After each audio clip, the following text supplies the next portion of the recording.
வணக்கம் மக்களே. Nita form India சேனல்லேருந்து இன்று பதிவு பார்த்திங்கன்னாங்க, நம்ம என்ன ஸ்ப்ரே பண்ணுறோம். இது வந்து டூம் ஃப்ளவர்.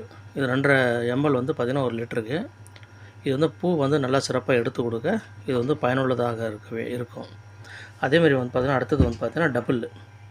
இதுவும் அதேமாதிரி தான். இந்த பூ வந்து பார்த்திங்கன்னா நல்லா எஸ்டாப்ளிஷ் பண்ணி கொடுக்கும். நல்லா ஈல்டு அதிகமாக பண்ணித்தரோம். 1 ml போட்டு 1 லிட்டரில் போட்டு அடிக்கணும்.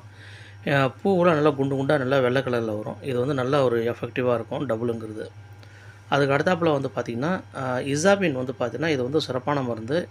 இந்த தெளிப்பெல்லாம் வந்து பார்த்திங்கன்னா 2.5 ml வந்து 1 லிட்டருக்கு போட்டு நீங்கள் நல்லா தண்ணியில் மிக்ஸ் பண்ணி, அதாவது பூச்சி மருந்தோடு மிக்ஸ் பண்ணி நீங்கள் அடிச்சிங்கன்னா நல்ல ஒரு சிறப்பான ஒரு ஈல்டு அதிகமாக இருக்கும். நல்ல பூ சிறப்பாக இருக்கும், குண்டு குண்டாக இருக்கும் பூ பார்க்குறதுக்கு. இதேமாரி இந்த டாட்டா ப்ராடக்ட்டில் வர்றது வந்து பார்த்திங்கன்னா மைக்ரோ நியூட்ரண்ட் எம்என் மிக்சர்னு சொல்லுவாங்க. இது வந்து சுருக்கமாக பார்த்திங்கன்னா எம்என் மிக்சர்னு சொல்லுவாங்க. இது வந்து 2 கிராம் போட்டு லிட்டரில் ஒரு லிட்டர் வாட்டரில் போட்டு மிக்ஸ் பண்ணி அடிக்கணும். இப்போ இது சொன்னது எல்லாமே ஒரே மாதிரி அடிக்கலாமா அப்படின்னு நீங்கள் கேட்டிங்கன்னா இல்லை. இப்போ இதில் வந்து பார்த்திங்கன்னா எம்என் மிக்சரும் டபுள் ஒரு காம்பினேஷன் அடிச்சிங்க அப்படின்னா, இசாபினும் மற்ற டூம் ஃப்ளவர் வந்து பார்த்திங்கன்னா ஒரு முறை அடிங்க. அதாவது 4 வாரத்துக்கு வந்து பார்த்திங்கன்னா 4 மருந்து சேர்த்து அடிங்க. ஒரு வாரம் வந்து டூம் அடிங்க, ஒரு வாரம் வந்து டபுள் அடிங்க, ஒரு வாரம் இசாபின் அடிங்க, அதுக்கப்புறம் வந்து எம்என் மிக்சர் அடிங்க. கூடவே வந்து பார்த்திங்கன்னா டபுள் அடிக்கிறீங்கன்னா ஜிப்ராலிக்கும் போரானும் கொஞ்சம் மிக்ஸ் பண்ணி கொஞ்சம் அடிச்சிக்கிங்க. அப்படி அடிக்கும்போது பார்த்திங்கன்னா இந்த பூவெல்லாம் பெருவிட்டாக வரும். பூவில் வந்து பார்த்திங்கன்னா இந்த காம்பு சுருக்கெல்லாம் அறவே இல்லாமல் போய்டும். இது வந்து பார்த்திங்கன்னா எல்லாமே பயோ மருந்து. இந்த பயோ மருந்து எப்போன்னு பார்த்திங்கன்னா இது வந்து பூச்சி மருந்தோட சேர்த்து அடிக்கும்போது தான் நம்ம அடிக்கணும். ஒரு 3 டேஸ் 4 டேஸ்க்கு ஒரு தடவை 4 நாளைக்கு ஒரு தடவை நீங்கள் அடிச்சிங்கன்னா, இப்போ நம்ம செடி இங்கே பார்க்குறீங்க பாருங்கள், இது மாதிரி ஈல்டு வந்து நல்லா சிறப்பாக இருக்கும். அடி உரம் வந்து பார்த்திங்கன்னா ஒரு மாதம் ஒரு முறை இல்லை 15 நாள் ஒரு முறை உங்களோட வசதிக்கு ஏற்ற மாதிரி வைங்க. நான் வந்து என்ன பண்ணுறேன் அப்படின்னு பார்த்தீங்கன்னா 15 நாளைக்கு ஒரு தடவை உரம் வைக்கிறேன். அது உரம் வந்து எனக்கு பூ நல்லா இப்போ எனக்கு வந்து பார்த்திங்கன்னா ஒரு நாளைக்கு 2 கிலோ 3 கிலோ பூ வந்து ஏறிக்கிட்டே இருக்குன்னா அது இட் மீன்ஸ் எனக்கு இன்றைக்கி ஒரு 10 கிலோ வருதுன்னு வச்சுங்களேன், நாளைக்கு வந்து பார்த்திங்கன்னா 12 கிலோ 13 கிலோ வரும். 13 கிலோ வருதுன்னு வச்சிங்கன்னா 5 கிலோ வருது. 30 கிலோ வருதுன்னு வச்சுக்கோங்க 35 கிலோ வருது. எனக்கு இந்த மாதிரி பூ வந்து ஏறிகிட்டே இருக்கும்போது நான் வந்து உரம் வைக்கிறதில்ல. ஏன் வைக்கிறதில்ல அப்படின்னு கேட்டிங்கன்னா, உரம் வச்சா நமக்கு என்ன பயன்? என்னென்னா செடி வளரும், இப்போ துளிர் அடிக்கும், புதுசாக அரும்பு வரும். இதனால் நான் வந்து வைக்கிறதில்ல. ஆனால் இப்போ நம்ம செடியில் வந்து பார்த்திங்கன்னா இப்போ புதுசாக பார்த்திங்கன்னா துளுரும் வருது, அரும்பும் வருது, ப்ரொடக்ஷனும் வந்துட்டுருக்கு. இப்போ நானே ஒரு ஸ்டேஜில் கன்ஃபியூஷன் ஆகிட்டேன். அதனால தான் நான் நேற்று கூட வீடியோவில் நான் பதிவு பண்ணியிருப்பேன். ஒரு 15 செடிக்கு வந்து நான் வந்து உரம் வச்சுருக்கேன். ஏன்னா எனக்கு ஒரே செடியில் 3 வேலையும் வந்துட்டுருக்கு. ப்ரொடக்ஷன் அதாவது ஈல்டும் வந்துகிட்ருக்கு, அறுவடையும் நடந்துகிட்ருக்கு. அறுவடை பண்ணி அந்த கிள்ளி போட்ட இடத்துல வந்து பார்த்திங்கன்னா புதுசாக துளிர் அடித்து புதுசாக அரும்பு கட்டுது. அப்போ புது அரும்பு கட்டும்போது கண்டிப்பாக உரம் வைக்கணும். உரம் அதாவது இந்த 5 கிலோ 10 கிலோ வந்து நம்ம வந்து ரொம்ப நாள்லாம் நம்மளால் நகர்த்திட்டு போக முடியாது. ஏன்னா செலவு வந்து பார்த்திங்கன்னா ஒரு ஏக்கருக்கு வந்து பார்த்திங்கன்னா ஒரு உத்தேசமாக நான் சொல்கிறேன். இப்போ நீங்கள் வந்து குறைஞ்சபட்சமாவது ஒரு 10,000த்துக்காவது உரம் வாங்கணும். அதேமாதிரி மேலே ஸ்ப்ரே வந்து பார்த்திங்கன்னா ஒரு மினிமம் ஒரு 10,000த்துக்காவது ஸ்ப்ரே வாங்கணும். இதெல்லாம் ஒரு ஏக்கருக்கு. ஆக இந்த மாதிரி வாங்கும்போது நம்ம 20,000 அப்படிங்கிறது வந்து சாதாரணமாக நமக்கு அது ஒரு செலவு. நீங்கள் வந்து ஒரு நாளைக்கு 10 கிலோ பூ எடுக்கிறீங்க அப்படின்னா 1 லட்ச ரூபா வரும். 300 ரூபாய் 250 ரூபா ஆன் ஆவரேஜ் ரேட்டு போட்டிங்கன்னா 1 லட்ச ரூபா வரும். 20,000 அப்படிங்கிறது செலவு. ஆனால் 10 கிலோ பூ எடுக்கணும் அப்படின்னா கண்டிப்பாக 2 ஆளாவது வேணும். அது நம்ம ஒரு ஆள் வீட்டில் ஒரு ஆள் இல்லை 2 ஆள் இருக்காங்க அப்படின்னா கூட ஒரு ஆளாவது வேணும். ஒரு 3 பேர் இருந்தால் தான் ஒரு 10 கிலோ பூவாக நம்மளால் அறுவடை பண்ண முடியும்.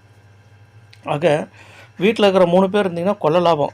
எல்லாமே நமக்கு லாபம் தான். 10 கிலோ தாராளமாக எடுத்துடலாம் 3 பேர். ஏன்னா ஒரு ஆள் வந்து 2 கிலோ 3 கிலோ வந்து எடுத்துடலாம். நம்ம ஒரு 12 மணி வரைக்கும் பூ எடுத்துடலாம் நம்ம, இல்லைங்களா? ஆக நம்ம வெளியிலேருந்து ஆளுங்க எடுக்க போகும்போது அது ஒரு எக்ஸ்ட்ரா செலவு தான் நமக்கு. இங்கே பாருங்கள், நான் சொன்னேன் பார்த்தீங்களா, ஒரே செடி தான். இந்த செடியில் வந்து அரும்பு கட்டியிருக்கு, புது அரும்பு வந்துட்டுருக்கு, துளிர் எடுக்குது, அறுவடையும் வந்துட்டுருக்கு. இப்போ இந்தமாரி வரும்போது நம்ம என்ன பண்ணணும், இதுக்கு வந்து உரம் போடலன்னு வச்சிங்களேன், என்ன நடக்கும்னா ப்ரொடக்ஷன் வராது. உற்பத்தி நமக்கு வந்து சரியாக முறையில் இருக்கிறதுக்கான வாய்ப்புகள் ரொம்ப குறைவு. இதனால தான் நம்ம வந்து செடியை வச்சு பார்த்துருக்கேன். நாளைக்கு இல்லை நாளை மறுநாள், அது தட் மீன்ஸ் வந்து Thursday இல்லை Friday வந்து நமக்கு ரிசல்ட்டு தெரிஞ்சிடும். நான் சேனலில் வந்து நான் உங்களுக்கு வந்து இந்த அப்டேட் பண்ணிடுறேங்க. இப்போ நம்ம வந்து பார்த்திங்கன்னா நமக்கு வந்து ஒரு 10 கிலோ பூ எவ்வளோ பரப்பளவு வரும் அப்படின்ட்டு ஒரு கேள்வி வரும். இது வந்து தாராளமாக ஒரு 25 சென்ட்லேயே வந்து 30 கிலோ பூ எடுக்கிறாங்க. நம்ம வந்து குறைஞ்சபட்சம் ஒரு 20 கிலோ இல்லை 15 கிலோ பூவாவது நம்ம எடுத்தே ஆகணும். அதாவது 25லேருந்து 30 சென்ட்டுக்குள்ளே நம்ம கண்டிப்பாக 20 கிலோவாவது மினிமம் எடுக்கணும். எப்படி எடுக்கலாம் அப்படின்னு பார்த்தீங்கன்னா, ஒரே நாள் வந்து 20 கிலோ வந்துடும், அடுத்த நாள் 20 கிலோ வரும் அப்படிலாம் கிடையாது. ஒரு ஃபஸ்ட்டு ஆரம்பிக்கும் போது 2 கிலோவாக ஆரம்பிக்கும், 1 கிலோ 2 கிலோவாக ஆரம்பிக்கும். படிப்படியாக தான் ஏறும், படிப்படியாக ஏறும். 3 kilo 4 kilo 5 kilo 6 kilo 8 kilo 10 kilo 5 கிலோன்னு சொல்லிட்டு அப்படி ஏறிட்டே இருக்கும். ஏறி ஏறி ஏறி பார்த்திங்கன்னா ஒரு 20 நாள் பூ அப்படியே ஏறி லாஸ்ட்டில் வந்து உச்சம் தொடும். அந்த உச்சம் தான் 20 கிலோ. அதுக்கப்புறம் 20 நாள் முடிஞ்சதுக்கப்புறம் என்ன வரும்னா, நம்ம செடி வந்து தொடர்ந்து வந்து அரும்பும் துளிரும் எடுத்து மறுபடியும் வருது அப்படின்னா நமக்கு வந்து லாபம் தான். பூ வந்து குறைஞ்சாலும் மறுபடியும் பூ வரும். ஆனால் ஒரு சில இடத்துல என்ன நடந்துடுது அப்படின்னா, பூ நல்லா ஏறி இறங்கும், ட்ராப் ஆகும், மறுபடியும் ட்ராப் ஆகிட்டு மறுபடியும் 15 நாள் டு டேக் டைம் அகைன். அது வந்து அரும்பு கட்டி புது துளிர் எடுத்து அரும்பு கட்டி வர்றதுக்கு 10லேருந்து 15 நாள் டைம் ஆகிடும். அந்த 15 நாள் வந்து பார்த்திங்கன்னா நமக்கு அறுவடை இருக்காது. ஸோ இந்த மாதிரி இருக்கும்போது நான் என்ன பண்ணுறேன்னா, என்கிட்ட வந்து 1.5 ஏக்கர் இப்போ பரப்பளவில் இப்போ வந்து ப்ரொடக்ஷன் வந்துட்டுருக்கு எனக்கு. இது வந்து 1 ஏக்கர் பரப்பளவு. நேற்று முந்தாநேற்றுலாம் வீடியோ போட்டதெல்லாம் ஒரு 30 செட்டு பரப்பளவு. அதுக்கப்புறம் 1.25 ஏக்கர் 2 ஏக்கர், அதாவது 1.25ன்றது 2 ஏக்கர் வந்து பார்த்திங்கன்னா இப்போ தான் இளஞ்செடிகளாக இருக்குது. அதில் வந்து பார்த்திங்கன்னா இன்னும் ஒரு 1/2 கிலோ பூ அந்த மாதிரி தான் வந்துக்கிட்டு இருக்குது. எல்லாமே 2-3 மாதம் செடிகள் தான். சும்மா வர ஆரம்பம் வரைக்கும் நம்ம லாபம்னு நினச்சி பறித்து போட்டுட்ருக்கோம். அந்த மல்லி இருக்குது. அதை வந்து அடுத்த வருஷம் நம்ம ஈல்டு கண்டிப்பாக எடுத்துடலாம். அடுத்த இந்த மாதம் பிப்ரவரி மாதம்லாம் வந்து பார்த்திங்கன்னா அதில் எப்படியும் ஒரு நாளைக்கு ஒரு 50 கிலோ பூ எடுக்கலாம். காக்கடன் வந்து பார்த்திங்கன்னா ஒரு 25 செட்டில் காக்கடன் வந்து நான் போட்டிருக்கேன். அதுவும் வந்து பார்த்திங்கன்னா இந்த மழை வெள்ளம் வந்து கொஞ்சம் நம்ம கொஞ்சம் இந்த இப்போ இளம் செடி நான் சொன்னேன் பார்த்தீங்களா, இதுவும் காக்கடனும் வந்து பார்த்திங்கன்னா பிரச்சனை என்ன ஆகிடுச்சுன்னா, அளவுக்கு அதிகமாக தண்ணி அங்கே மழை வெள்ளம் வந்துருச்சுங்க தோட்டத்தில். அதனால் வந்து என்ன ஆகிடுச்சுன்னா, அது பக்கத்தில் ஆறு இருக்கிறதுனால வெள்ளம் வந்துருச்சு. அந்த வெள்ளம் வந்தப்போ செடியெல்லாம் வந்து பார்த்திங்கன்னா மடங்கி போச்சுங்க. அதனால் வந்து பார்த்திங்கன்னா இந்த 2 இடம் வந்து பார்த்திங்கன்னா மறுபடியும் புதுசாக காப்பாற்றி கொண்டு வர மாதிரி தான் ஆகிப்போச்சு. செடிகள் இப்போ நல்லா இருக்குது.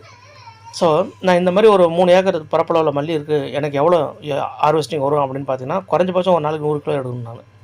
அப்போது நான் எப்படியாவது 1 டன்லேருந்து 1.5 டன் வந்து நான் வந்து பூ எடுக்கணும், சரிங்களா? அப்போ அது வந்து இன்னும் அந்த 2 ஏக்கர் வந்து இன்னும் நமக்கு வரல. 1.5 ஏக்கர் வந்துட்டுருக்கு. அந்த 1.25 ஏக்கர் தான் பரப்பளவுன்னு வச்சிங்களேன். அந்த 1.5 ஏக்கர்னு வச்சிங்களேன் அப்படி கிட்டத்தட்ட. அதனால் நான் எப்போவுமே வந்து ஒரு 3 ஏக்கர் சொல்கிறது. 3 ஏக்கர் மேலே தான் இருக்கும், தவிர குறைவாக இருக்கிறது வாய்ப்பில்லை. அப்படி இருக்கும்போது நம்ம இந்த மாதிரி செடிகள் வந்து நம்ம தொடர்ந்து நம்ம பராமரிப்பு பண்ணும்போது 100 கிலோ வந்ததுன்னா நமக்கு வந்து குறைஞ்சபட்சம் ஒரு 10 ஆளாவது வேணும். அது குறைஞ்சபட்சம் ஒரு 10 ஆள் வேணும். ஏன்னா ஏன் 10 ஆள் எப்படி பண்ணிவிடுவீங்க அப்படின்னு கேட்பீங்க இல்லையா? டவுட் வரும். எப்படி பண்ணுவேன்னு கேட்டிங்கன்னா, 3 ஏக்கரில் வந்து 3 பகுதியில் 4 பகுதியாக பிரிப்பேன். அடி உரம் வைக்கும்போது பார்த்திங்கன்னா, நான் வந்து மருந்து அடிக்கும் போதும் அடி உரம் வைக்கும்போதும் பிரித்து வைப்பேன். அப்படி வைக்கும்போது என்ன வரும்னா, எனக்கு ஒரு பகுதி 4 பகுதியில் பகுதி வந்து எனக்கு ப்ரொடக்ஷன் வரும். அந்த ப்ரொடக்ஷன் வந்து பார்த்திங்கன்னா அப்படியே பூ கொஞ்சம் ட்ராப் ஆகும் சமயத்தில் நான் என்ன பண்ண மறுபடியும் அடுத்த பகுதியில் வந்து மறுபடியும் ப்ரொடக்ஷன் வரும். ஸோ அந்த பகுதியாக பிரிக்கும் போது 10 இருந்தால் போதுங்க. மாதம் ஃபுல்லாக எனக்கு வந்து பார்த்திங்கன்னா பூ வந்துக்கிட்டே இருக்கும். 50 சென்ட்டில் வந்து 100 கிலோ வரும் தாராளமாக. சரி, இப்போ நம்ம இந்த தோட்டம் பார்த்தீங்க, விவசாயத்தை முறையாக பார்த்தீங்க, நான் சொன்னதெல்லாம் பார்த்தீங்க பாருங்கள். இசாபின்னு நான் சொன்னது மறுபடியும் இந்த போஸ்டர் போட்டிருக்கேன். உங்களோட நன்மைக்காக தான். பார்த்துங்க, பயனடைங்க. நம்ம சேனலில் இன்னும் என்ன விருப்பம் இருக்கோ இல்லை என்ன தேவைன்றது நீங்கள் வந்து கமெண்ட் பாக்ஸில் பண்ணுங்கள். நிச்சயமாக உங்களுக்கு தேவையான அளவு நான் பதிவு பண்ணுறேங்க. நன்றி, வாழ்க வளமுடன். ப்ளீஸ் சப்ஸ்கிரைப் பண்ண மறக்காதீங்க. சப்ஸ்கிரைப் பண்ணால் காசு இல்லைங்க. நன்றி.